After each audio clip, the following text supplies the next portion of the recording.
I never thought owning a 100-acre farm in rural Missouri would put me at war with a homeowners association that had no jurisdiction over my property. But here we are. My name is Lucas Fitzgerald, and I have been running my family's cattle farm outside the town of Harrisonville for the past 15 years, ever since my father passed and left me the land.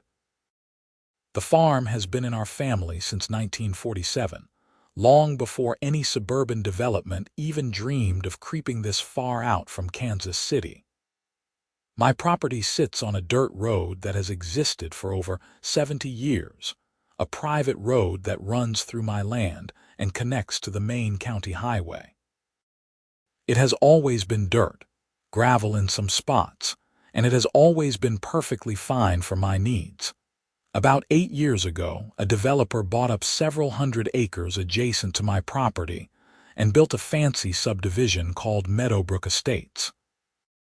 The houses were these cookie-cutter McMansions with perfectly manicured lawns, 3-car garages, and price tags starting at $500,000. The kind of place where people from the city moved when they wanted to feel like they were living in the country without actually dealing with any of the realities of rural life. When they first started building, I did not pay much attention. The development had its own entrance off the main highway, a nice paved road with decorative stone walls and landscaping. It did not affect me at all. What I did not realize at the time was that my old farm road, the one that cut through my property, created a shortcut. If you lived in Meadowbrook Estates and wanted to get to the highway that led directly into Kansas City for work, you could either take their main entrance and wind through about 4 miles of country roads, or you could cut through my property on that old dirt road and save yourself a solid 3 miles in about 10 minutes during rush hour. At first, it was just a few cars here and there. I noticed some unfamiliar vehicles kicking up dust on my road, but I figured maybe they were lost or just exploring. I am not the kind of person who gets bent out of shape about a few cars passing through. Then it became dozens of cars. Every morning and evening, a steady stream of sedans, SUVs, and luxury vehicles would come barreling down my private farm road, treating it like their personal highway. They would speed through, kicking up massive clouds of dust that would settle on everything, honking at my cattle when they wandered near the fence line, and generally acting like they owned the place. I started finding trash along the roadside, coffee cups and fast food bags tossed out of windows. One morning, I found one of my gates left wide open and had to spend 3 hours rounding up cattle that had wandered onto the road.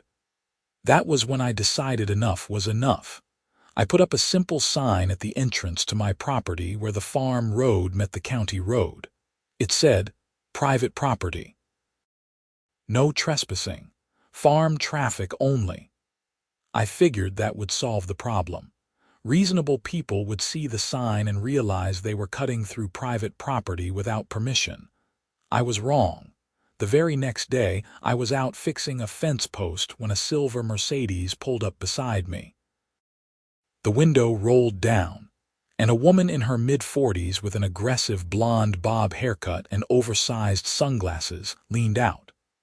She had that look about her, the kind of person who considers speaking to a manager a hobby rather than a last resort. "Excuse me," she said, her voice dripping with the kind of false politeness that immediately put me on edge. "Are you the owner of this property?" I straightened up, wiping my hands on my jeans. "Yes, madam, Lucas Fitzgerald. What can I do for you?" "I'm Patricia Henderson, president of the Meadowbrook Estates Homeowners Association." She said this like she was announcing herself as royalty. "I noticed you put up a rather unfriendly sign at the entrance to this road." "That's right," I said. "This is a private road on my private property." "It's not a public thoroughfare." Her smile tightened. "Well, that's actually why I wanted to speak with you. Many of our residents have been using this road as a convenient route to the highway. It has become quite important to our community. Madam, this road runs through my farm. It's not maintained for public use, and I have livestock and equipment that I need to move around. The amount of traffic coming through here is creating problems. I understand your concerns, she said, though her tone suggested she understood nothing and cared less. However, the road has been used by the public for several years now. There are legal precedents regarding public easements and prescriptive rights. I felt my jaw tighten. This is private property that has been in my family for almost 80 years. A few years of people trespassing doesn't give them any rights to it. Perhaps we got off on the wrong foot, Patricia said, her voice taking on a harder edge. What I am trying to explain is that the Meadowbrook Estates HOA expects certain standards to be maintained in our community and the surrounding areas. This road, whether you like it or not, has become a part of our residents' daily commute. The condition of this road reflects poorly on our community. The condition of my private farm road reflects on your community. I could not keep the disbelief out of my voice. If our residents are going to continue using it, we need it to meet certain standards. The dust, the potholes, the general state of disrepair, it's unacceptable. Then your residents should stop using it, I said flatly. Patricia removed her sunglasses, fixing me with a cold stare. Mr. Fitzgerald, I am trying to be reasonable here. The HOA is prepared to offer you a solution. We will have the road paved at no cost to you. All you need to do is grant us a formal easement and agree to maintain the paved road going forward. You want to pave my farm road and then make me maintain it so your residents can use it. I shook my head. No, absolutely not. You're being unreasonable, she snapped, the polite facade cracking. This would improve your property value significantly. Madam, I run a cattle farm. I don't need a paved road. What I need is for people to stop treating my property like it's public access. The answer is no. Patricia put her sunglasses back on and started her car. You have not heard the last of this, Mr. Fitzgerald. The HOA has legal resources, and we will explore all of our options. She drove off, leaving me standing there in a cloud of dust. I should have known right then that this was just the beginning. Over the next week, the traffic on my road actually increased. I suspected Patricia had told people about our conversation, and now they were using the road even more aggressively, as if to prove a point. I started documenting everything with photos and videos. Cars speeding through, near misses with my livestock, trash being thrown out. I contacted a property lawyer in Harrisonville named Jim Thornton, who I had worked with when settling my father's estate. Jim looked over my property deed and survey. Lucas, this is clearly private property. That road is entirely within your property boundaries. You have every right to restrict access. Patricia Henderson mentioned something about prescriptive easements, I said. In Missouri, a prescriptive easement requires 20 years of continuous, open, and hostile use. This development has only been there for 8 years. They don't have a leg to stand on legally. You can absolutely block access if you want. What do you think I should do? Jim leaned back in his chair. Document everything for now. Send a certified letter to the HOA formally notifying them that the road is private and that you are revoking any implied permission for their residents to use it. Give them 30 days' notice. After that, if they continue to trespass, you can take further action. I followed Jim's advice. I drafted a formal letter, had him review it, and sent it certified mail to the Meadowbrook Estates HOA. The letter was clear and professional. It explained that the road was private property, that I had not granted any easement or right-of-way, and that after 30 days from the receipt of the letter, I would be restricting access to farm traffic only. I would be installing a gate and would consider any unauthorized use of the road to be trespassing. 2 weeks later, I received a certified letter in return. It was not from Patricia Henderson directly, but from a law firm in Kansas City representing the Meadowbrook Estates, HOA. The letter was full of legal jargon, but the basic message was clear. They were claiming that because residents had been using the road openly for years, and because I had not taken action to stop them until now, they had established a prescriptive easement. They demanded that I withdraw my restrictions and allow continued access. Furthermore, they claimed that the road was a public necessity and that blocking it would cause undue hardship to dozens of families.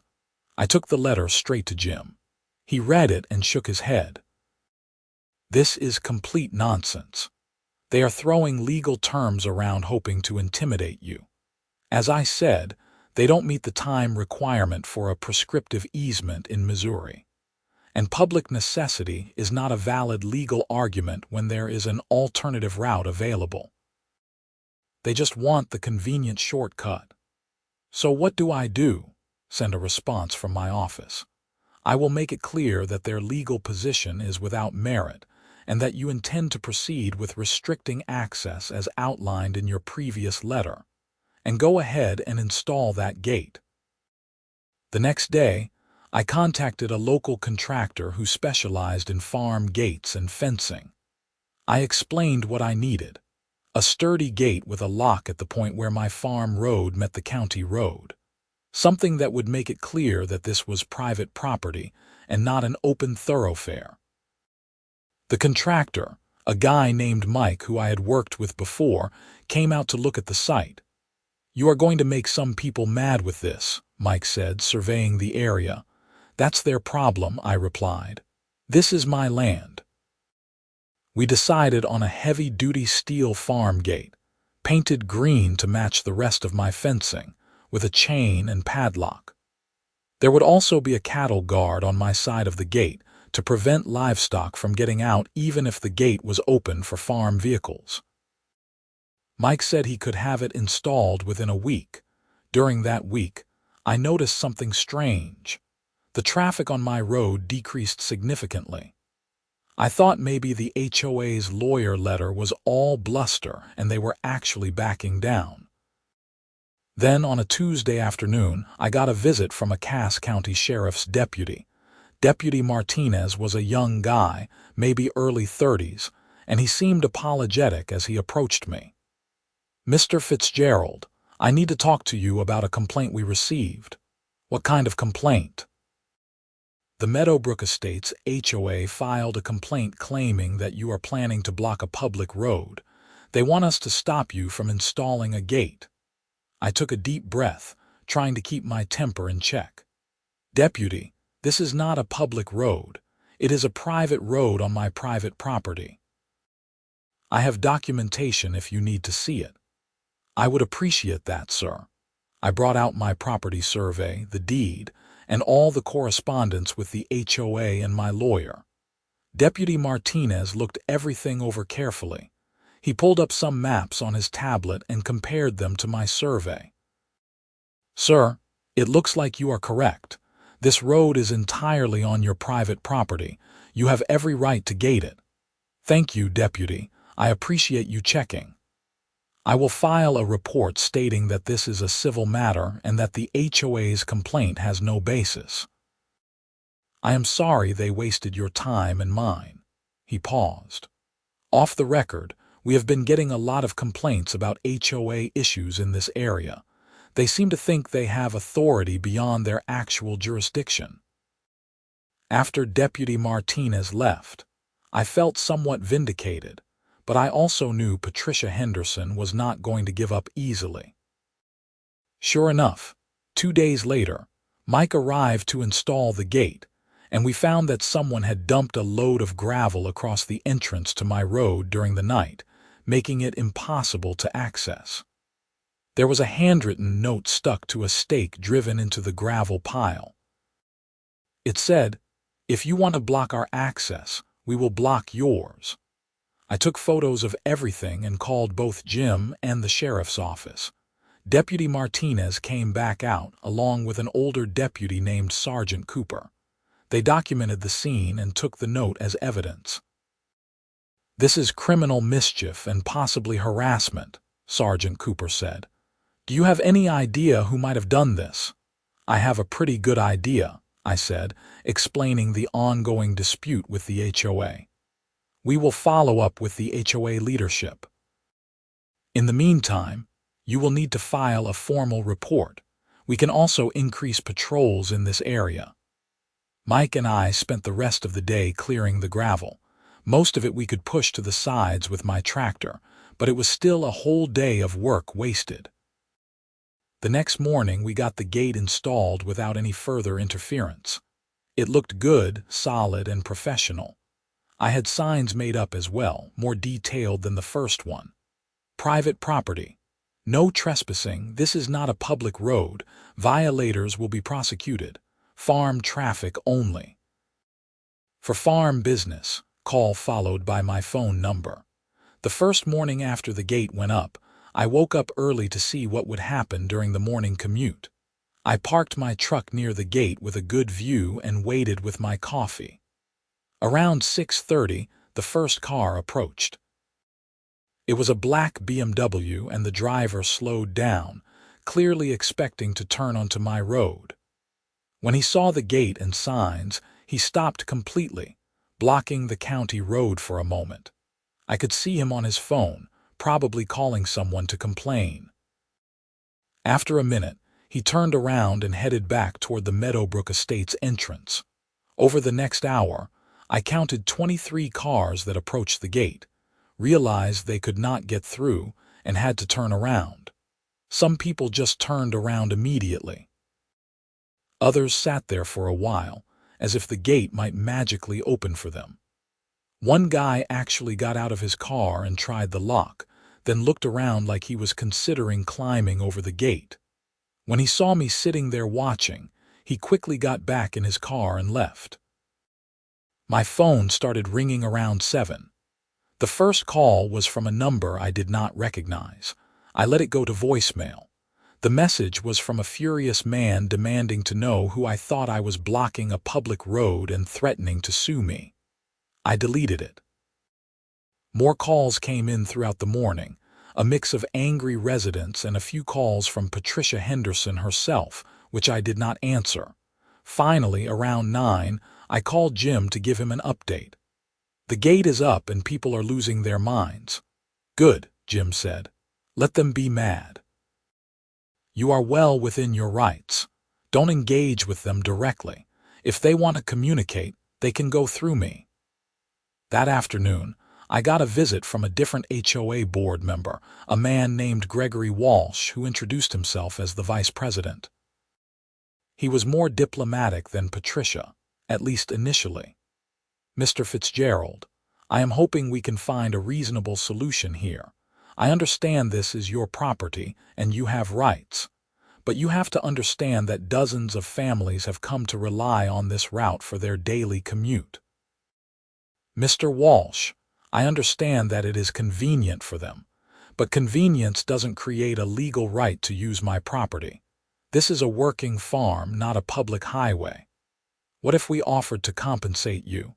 A monthly fee to maintain the easement. It's not about money. It is about the wear and tear on my property, the liability issues, and the disruptions to my farming operations. I have had cattle get loose because people left gates open. I have had near misses with farm equipment. This isn't sustainable." "The residents are very angry," Gregory said, his diplomatic tone slipping slightly. "They feel like this is a hostile act." "A hostile act. This is my property."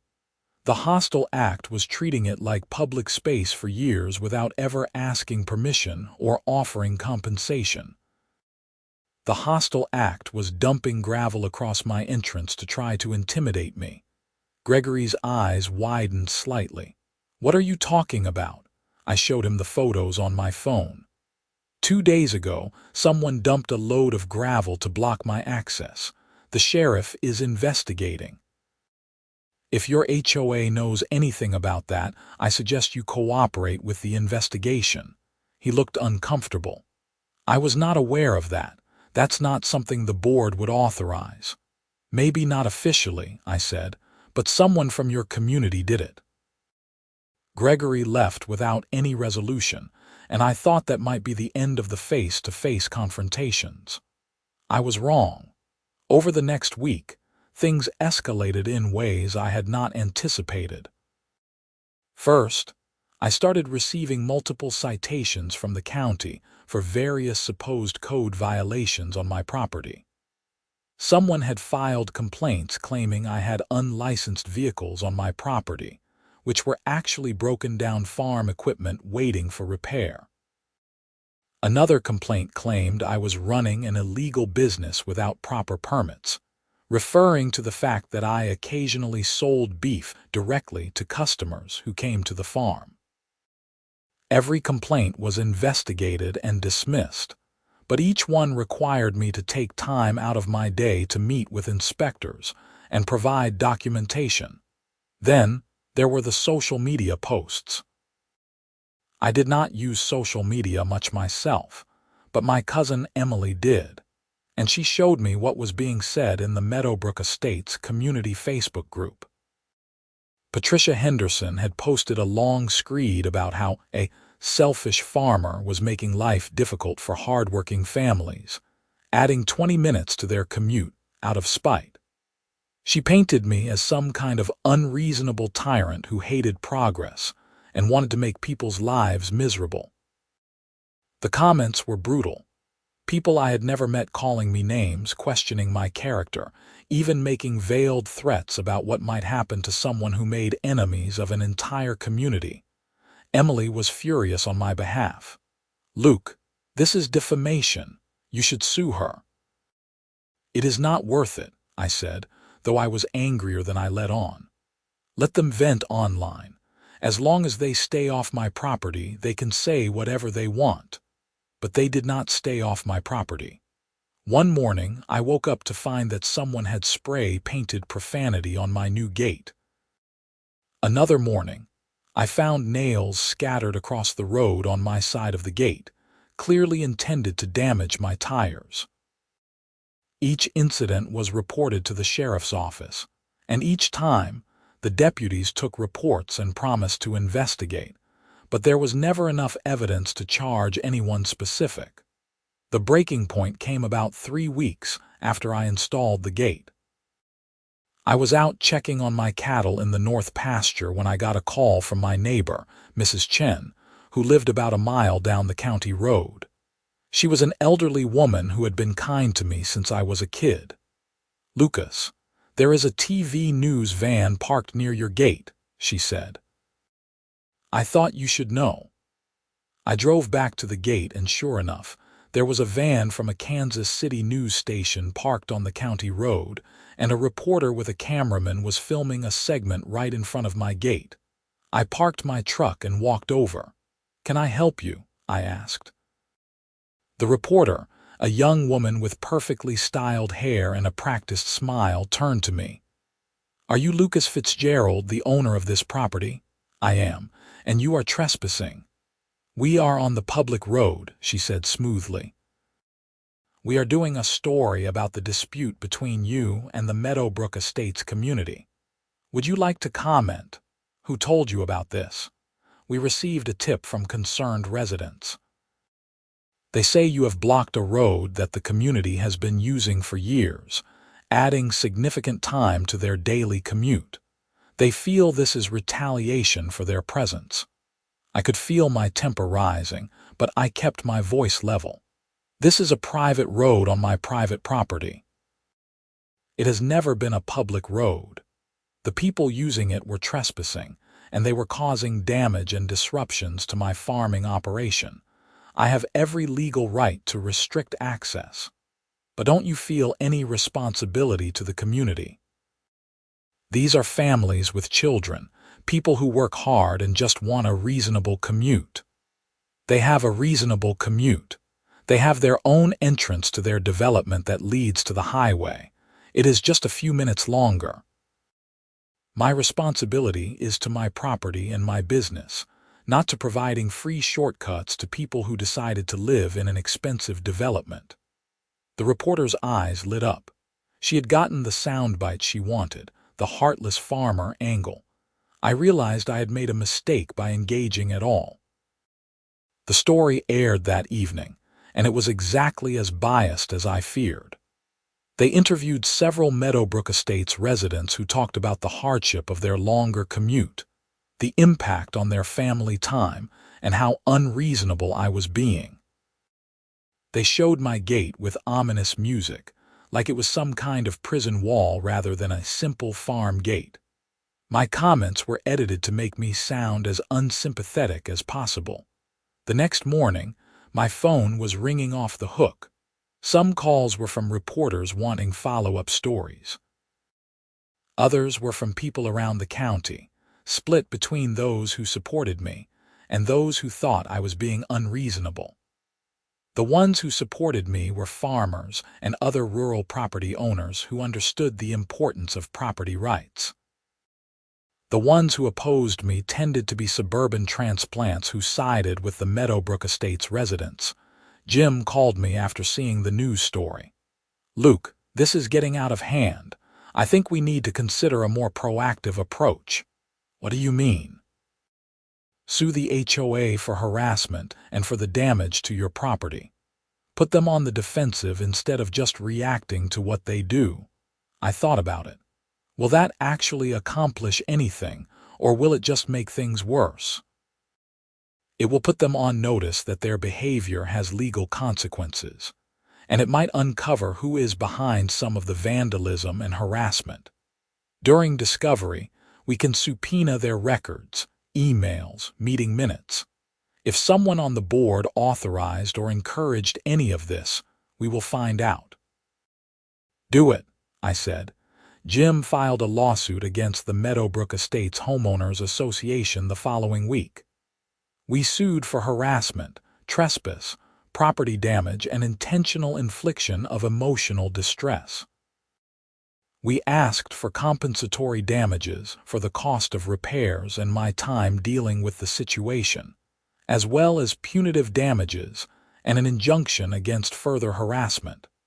The lawsuit made the news again, but this time the coverage was slightly more balanced. The legal filing included detailed documentation of all the incidents: the gravel dumping, the vandalism, the false code violation complaints, the defamatory social media posts. It painted a picture of a coordinated harassment campaign, which is exactly what it was. The HOA's response was swift and aggressive. They filed a countersuit claiming that my gate was a public nuisance and demanding that I be forced to remove it and grant a permanent easement. Their argument was that even if the road was technically on my property, years of public use had made it a de facto public road, and that blocking it was harmful to public welfare. The legal battle stretched out over months. There were depositions, document requests, and motion hearings. During discovery, Jim hit the jackpot. The HOA's email records showed that Patricia Henderson had explicitly discussed ways to make life difficult for me until I relented on the road issue. There were emails about filing code violation complaints, about organizing residents to bombard me with phone calls, and about contacting media to tell our side of the story. Most damning, there was an email chain where Patricia discussed the idea of blocking my entrance with gravel, though she claimed in her deposition that this was never actually authorized and that whoever did it acted on their own. Several residents were deposed as well, and a picture emerged of an HOA leadership that felt entitled to use my property and was willing to engage in increasingly aggressive tactics when I asserted my rights. Some residents were more sympathetic, admitting that they understood it was my property but had just gotten used to using the shortcut. Others were defiant, insisting that their convenience was more important than my property rights. The case went to trial nearly 8 months after I first installed the gate. The courtroom in Harrisonville was packed with Meadowbrook Estates residents, most there to support the HOA. I had a smaller contingent of supporters, mostly neighboring farmers and property rights advocates. The trial lasted 4 days. The HOA's lawyer argued that prescriptive easement principles should apply, that the road had become essential infrastructure for the community, and that I was being unreasonably obstinate. He tried to paint me as an anti-development crank who resented the Meadowbrook Estates development and was taking it out on innocent families. Jim methodically demolished their arguments. He presented evidence that the development was only 8 years old, well short of the 20-year requirement for prescriptive easement in Missouri. He showed that the Meadowbrook Estates residents had a perfectly good alternative route that added only a few minutes to their commute, negating any claim of necessity. Most importantly, he presented all the evidence of harassment and vandalism, along with the email records showing HOA leadership had encouraged and coordinated some of it. I testified for several hours. Jim walked me through the timeline of events, and I explained how the increasing traffic had disrupted my farm operations, created safety hazards, and led to actual financial losses when cattle got loose. I talked about finding trash on my property, about near misses between speeding cars and farm equipment, about the stress and time I had spent dealing with false complaints and harassment. The HOA's lawyer cross-examined me aggressively, trying to suggest that I was exaggerating the problems and that my real motivation was simply dislike of the development. I stayed calm and stuck to the facts. Yes, I would have preferred if the development had never been built, but that was irrelevant. This was about property rights and the rule of law. Patricia Henderson's testimony was remarkable for all the wrong reasons. She was defiant on the stand, insisting that the HOA had done nothing wrong. She claimed that residents were just exercising their rights as citizens, that the code violation complaints were legitimate concerns, and that if I had just been reasonable from the start, none of this would have happened. She showed no remorse for the harassment campaign, and she even doubled down on her position that I should be forced to allow access to the road. Jim had subpoenaed Patricia's personal email and text messages as well, and during cross-examination, he presented messages that showed her coordination efforts went even further than the HOA's official email suggested. There were texts to individual residents encouraging them to make noise and not let him win. There was a message to someone named Brad discussing the gravel dumping just hours before it happened, with Patricia writing, "Do what you think is necessary." The judge, a stern woman in her 60s named Judge Rebecca Morrison, stopped the testimony at that point. "Miss Henderson, are you telling this court that you had prior knowledge that someone was planning to block Mr. Fitzgerald's access to his own property?" Patricia's lawyer tried to intervene, but Judge Morrison was not having it. "Answer the question, Miss Henderson." I did not explicitly authorize it," Patricia stammered. "Someone mentioned they were frustrated and might do something, but I did not tell them to." "But you did not stop them, and you did not report it afterward?" Judge Morrison asked. "It was a private conversation. I did not think it was my place to. You are the president of the Homeowners Association. When you become aware that someone is planning to commit a crime against someone you are in a dispute with, it absolutely is your place to intervene or report it." The rest of the trial felt like a formality after that. The judge's ruling came down a week later, and it was comprehensive. She found that I had full rights to restrict access to my property, that the HOA had no legal claim to an easement, and that the HOA leadership had engaged in a pattern of harassment and illegal activity. She awarded me $28,000 in compensatory damages for property repairs, lost time, and other expenses. She awarded another $50,000 in punitive damages, to be paid by the HOA. Most importantly, she issued a permanent injunction barring the HOA from interfering with my property rights and ordering them to instruct all residents that my farm road was off limits. The judge also did something I had not expected. She referred the matter to the prosecutor's office for potential criminal charges related to the conspiracy to commit property damage and the harassment campaign. Based on the evidence presented at trial, she felt there was probable cause that crimes had been committed. The courtroom erupted after the ruling. Meadowbrook Estates residents were furious, shouting about injustice. The judge had to threaten contempt charges to restore order. I just sat there, feeling a weight lift off my shoulders. It was finally over, except it was not quite over. The criminal investigation that Judge Morrison referred to the prosecutor took several more months. During that time, things were quiet. The HOA paid the damages, though they appealed the punitive amount. No one from Meadowbrook Estates bothered me. The gate stayed up, and my farm road stayed private. The prosecutor's office, after reviewing all the evidence from the civil trial plus conducting additional interviews, decided to file criminal charges. Patricia Henderson was charged with conspiracy to commit property damage and criminal harassment. 2 residents, including a man named Brad Collins who had actually dumped the gravel, were charged with criminal mischief and trespassing. Several other HOA board members were charged with lesser offenses related to the false code violation complaints, which the prosecutor determined amounted to filing false reports. The criminal cases took another year to wind through the system. Most of the defendants took plea deals. Brad Collins pleaded guilty to criminal mischief and got probation and community service, plus he had to pay restitution for the cost of clearing the gravel. The other board members took similar deals.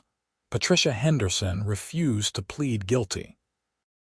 She maintained that she had done nothing wrong and that she was being persecuted for standing up for her community. Her criminal trial was much shorter than the civil trial had been. The evidence was overwhelming. She was convicted of conspiracy to commit property damage and criminal harassment.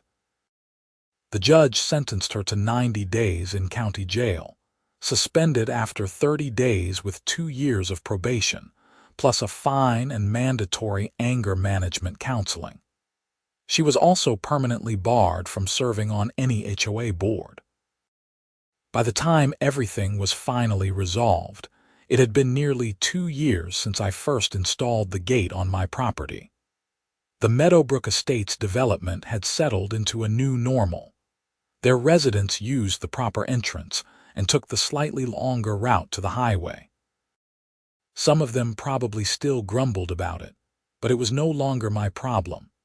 The experience changed my perspective on a lot of things.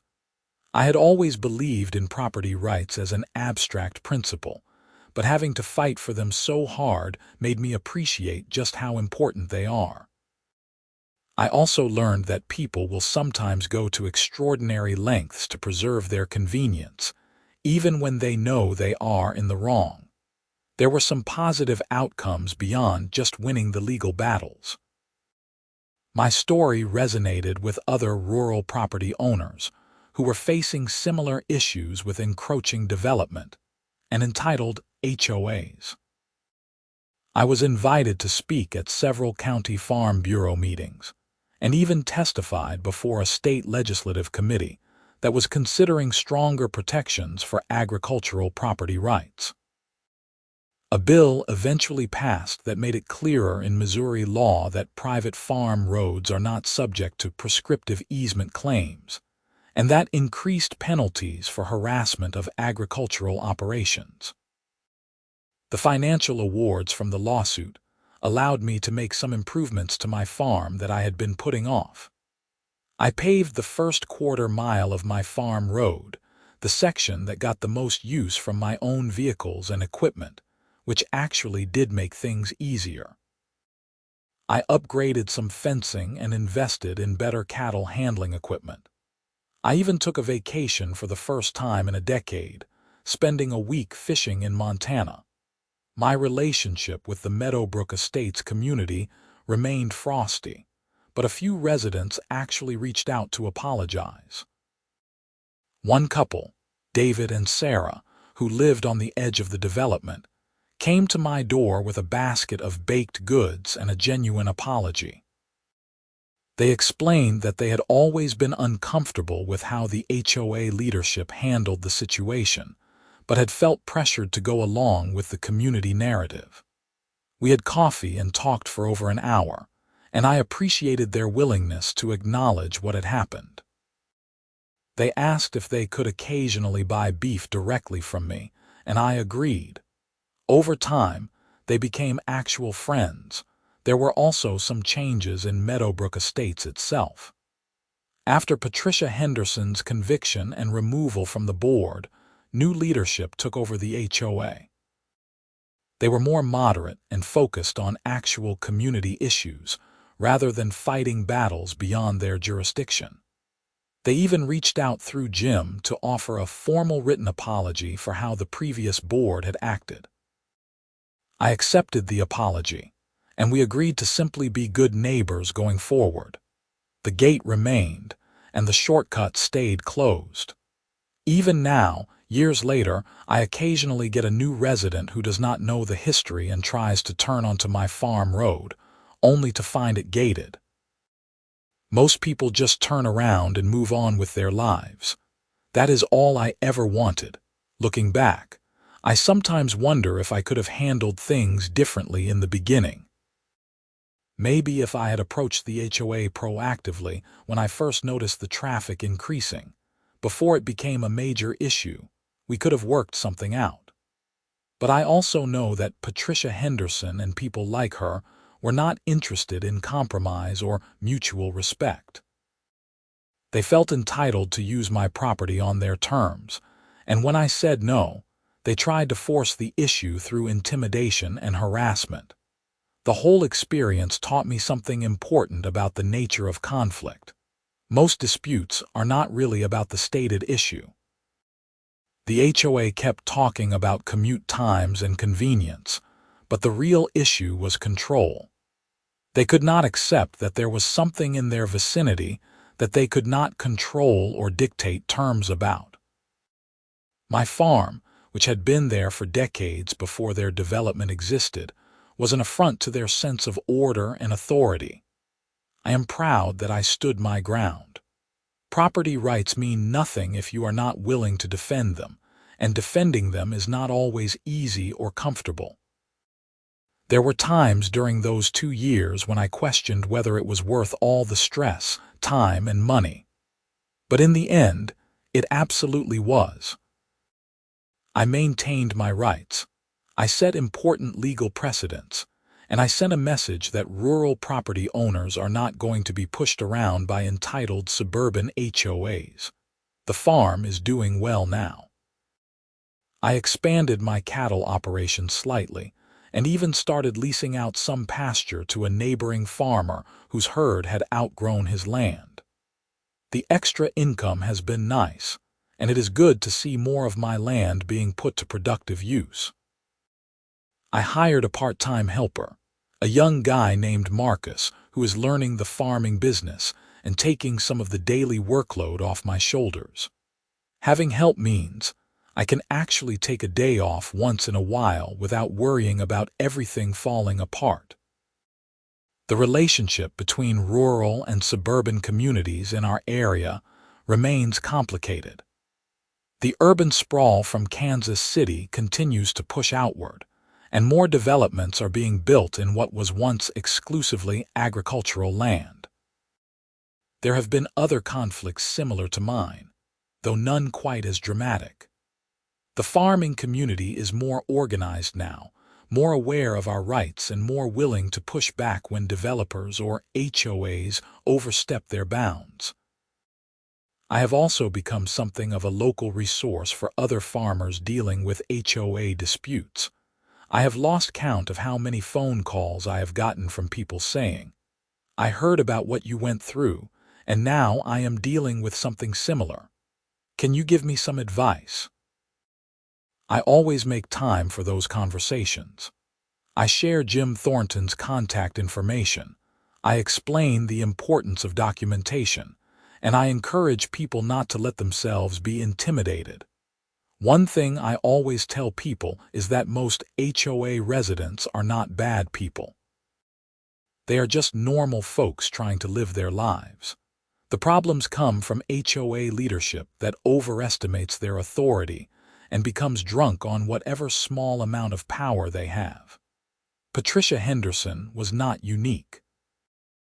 There are thousands of HOA board presidents across the country just like her. People who think that their position gives them the right to control everything around them, even beyond their actual jurisdiction. The key to dealing with these situations is to stay calm, know your rights, document everything, and get good legal advice early. Do not try to handle it yourself, and do not let anger drive your decisions. I came close to making some bad choices out of frustration, and if I had, things might have turned out very differently. As I write this, it has been over 4 years since I installed that gate. The legal battles are long over, the damages have been paid, and life has returned to normal. My farm road is quiet again, used only by me and the people who have legitimate business on my property. The dust settles peacefully instead of being kicked up by dozens of cars rushing through twice a day. My cattle graze without being spooked by honking horns. I can move equipment without worrying about near misses with speeding commuters. The gate is still there, solid and secure, a simple steel barrier that represents something much more important than just a physical obstacle.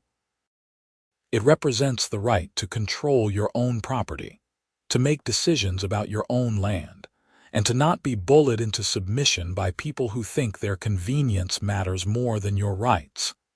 Every time I unlock that gate to drive through, I feel a quiet satisfaction.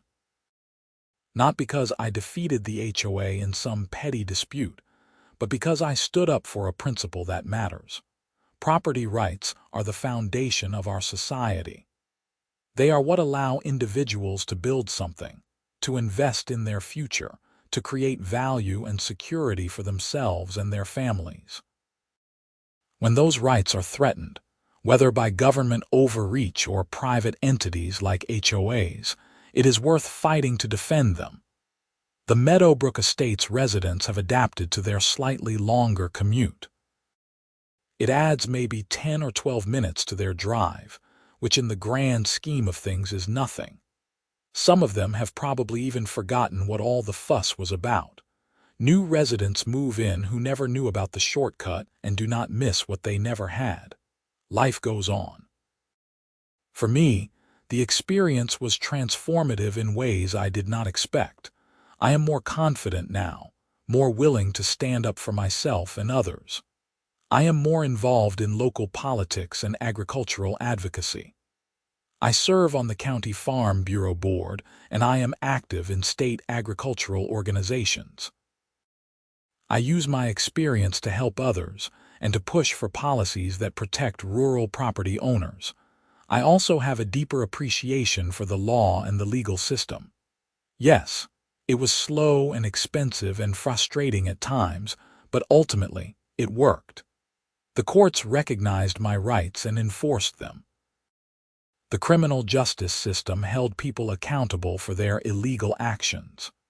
The system is not perfect, but it is there to protect us when we need it, as long as we are willing to use it properly. Sometimes on quiet evenings, I drive out to that gate and just sit there for a while, looking out over my land. The rolling pastures, the cattle grazing peacefully, the old barn that my grandfather built in 1952, the farmhouse where I grew up and where I still live. This land is not just property to me. It is my heritage, my livelihood, my home.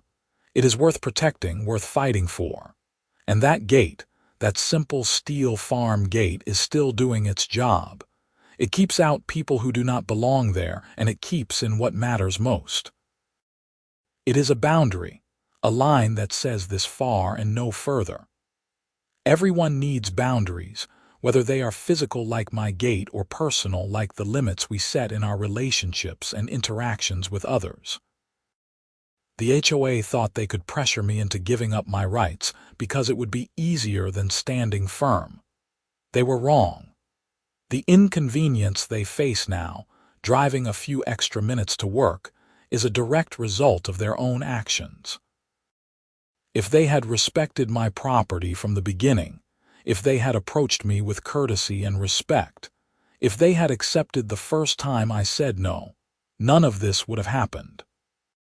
The shortcut would still be closed because I would never have granted a permanent easement, but it could have happened without the conflict, the legal battles, the criminal charges. Instead, they chose confrontation. They chose harassment.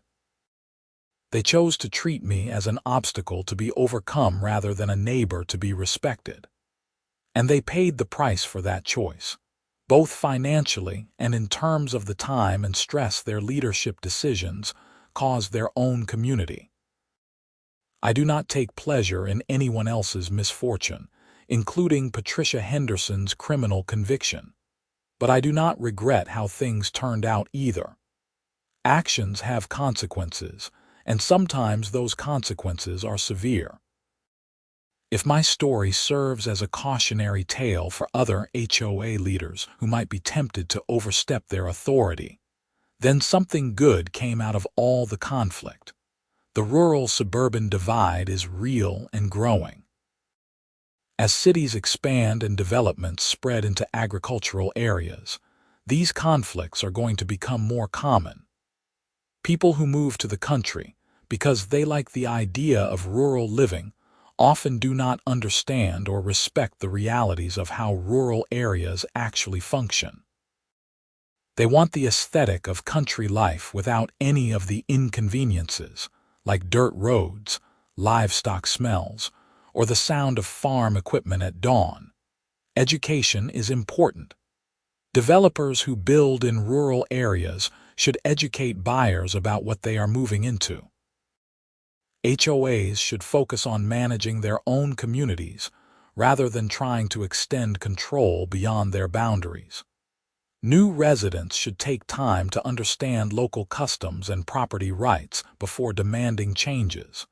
But more than education, there needs to be respect.